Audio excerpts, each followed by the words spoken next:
இன்றே டவுன்லோட் செய்து உங்கள் ஃபேவரட் ஷோக்களை என்ஜாய் பண்ணுங்க.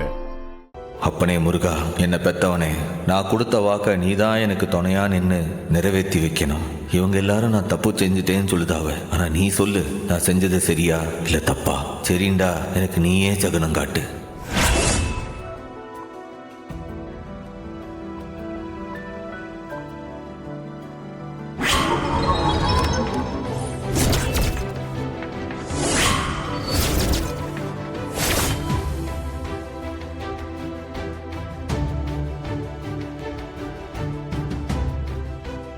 அப்பனே முருகா, நீயே வாக்கு கொடுத்துட்ட.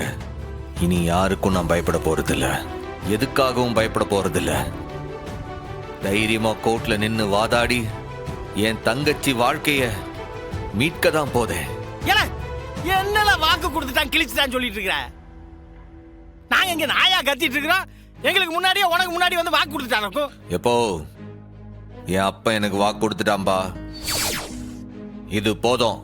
கோர்ட்ல நானே வாதாடி இந்த கேஸ ஜெயிக்க தான் போதேன் பாரு. ஆமா கிழிச்ச, எனக்கு தெரிஞ்சு போச்சு.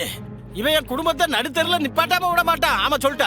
நீ வேணா பாத்துட்டே இரு, நான் சொல்றதுதான் நடக்க போகுது. அப்ப முருகனே நம்ம பக்கம் இருக்காம்பா. இனி எதுக்கு பயப்படணும்? என்னத்துல நம்ம பக்கம்? நீ என்ன சட்டமா படிச்ச? சட்டத்தை பத்தி ஒரு ஆணாவணம் தெரியுமா உனக்கு? அண்ணா, இது பஞ்சாயத்து எலெக்ஷன் இல்ல, படிப்பு சம்பந்தப்பட்டது. ரத்னாக்கா விஷயத்துல எதுக்குன்னே இந்த விச பறிச்ச? அண்ணா, லோக்கல் வக்கீலுங்க தான் சிவனாண்டிக்கு பயப்படுவாங்க. நைட்டோட நைட்டா சென்னையில இருந்து பெரிய வக்கீல வர வைப்போம்னு, அவரை வச்சு வாதாடுவோம். தயவு செஞ்சு நீ ரிஸ்க் எடுக்காதண்ண, பிளீஸ்ண்ண. ஆமால, அவ சொல்றது கேளு.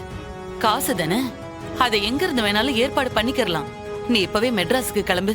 பெரிய வக்கீலா புடிச்சு ஏரோப்ளைன்ல அவரை கூட்டிட்டு வந்துரு. நாம கேஸ் பாத்துக்குருவோம். சொன்னா கேளுல. ஐயோ, எல்லாரும் கொஞ்சம் பேசாம இருப்பீங்களா?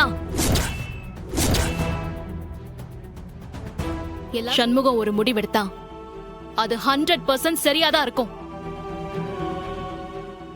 இவன் நிச்சயம் ஜெயிக்காம விட மாட்டான். அந்த நம்பிக்கை எனக்கு இருக்கு.